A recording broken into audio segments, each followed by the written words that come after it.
Alex Tim, so good to have you here as part of QED. Thanks for being with us. Thank you for having me. All right, so as you know, today's episode is about artificial intelligence.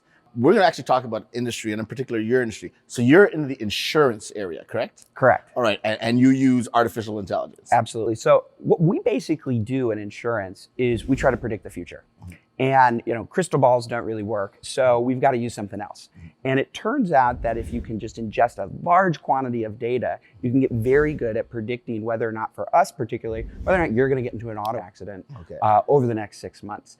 And these algorithms are incredibly powerful when it actually comes to predicting what's going to happen in ways that we have never seen before. We use thousands of algorithms that ingest just really large amounts of data, behavioral data, data off of a cell phone. I mean, we're pulling data multiple times a second. We pull those into thousands of different algorithms, and they try to tell us something that's actually happening in the physical world that can then allow us to predict what's going to happen in the future.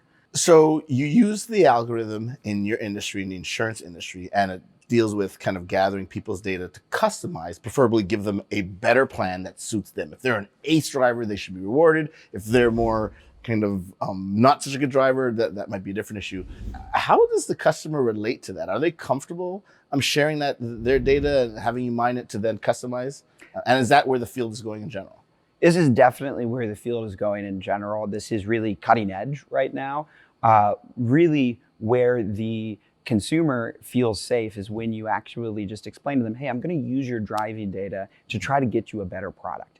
And compared to what the industry is doing today, using your credit score, your gender, your age, right? This is actually a much fairer system and is better for the world. So there's a good side here to AI. While that's really useful, but it also touches up a little bit against privacy. So how do we, as kind of Joe and Jane public, how do we process that it's great on the one hand versus they know a little bit too much about your private interests? The real most important thing is that it's transparent and that we make sure that it is very transparent how we're using this data and that there are regulations around that. And so that you're never sort of giving up information for a reason that you didn't know you were giving it up for. It's when it's not transparent and obvious, that's what we have to prevent going forward. Okay, and does the political sector, is there enough kind of guardrails to make sure that that's being respected, or is it kind of a we're building the plane as we're flying it situation? It's a building we're playing as we're flying in situation, and we're behind. The regulation is behind, and these things are actually much more complicated than I think what our regulatory system is really set up to understand. Talk to us about that line that an algorithm and artificial intelligence and how that might impact society. Well, first, how it might impact the business sector in general, and then broader than that, how it's going to impact all of us. So the big thing about how it's going to impact the business sector is there's going to start to be the AI haves and the AI have-nots.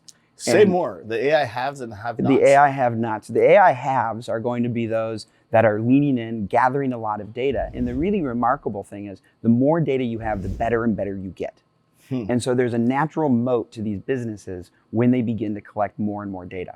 Okay, and just to clarify, when you say the better and better we get, you mean the whatever we're trying to develop gets stronger and more powerful? The better the algorithm gets. Oh, the better the algorithm gets. Yes. So the algorithm gets exponentially better as you get more and more data. And we're not talking about small amounts of data. We're talking about giant amounts of data. Sure. And so once you get to that scale, it becomes very difficult for the AI have-nots to ever compete, because at this point the algorithm is so good and you didn't start early enough that you're going to get blown out of the water. That's really cool. And so you're at the cutting edge of that for the insurance world. Is that going to apply and spill over to other sectors as well, do you think? Absolutely. I think insurance is ripe for this kind of application, but banking is probably right behind it, and other segments will follow. Okay.